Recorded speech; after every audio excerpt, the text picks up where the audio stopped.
ખૂબ ભજન કરશો. ઉંમર પ્રમાણે માળા કરજો, મુક્ત ભાવથી ભજન કરશો.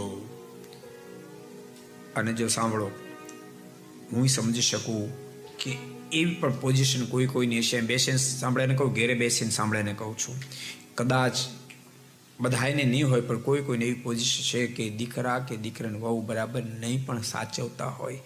પણ હું તમારા આત્મશ્રેય માટે કહું છું, એની જાજી ચિંતા કરવી નહીં.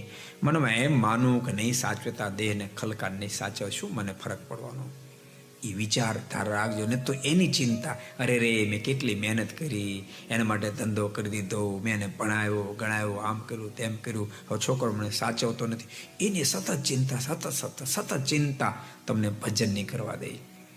આ લોકો તમારું બગાડશે, પરલોક પર તમારો બગાડશે. તમે પોઝિટિવ ચાલજો. ત્યારે એવો વિચાર કરો કે જે કરે બધું ઠાકોરજી બરાબર કરે છે.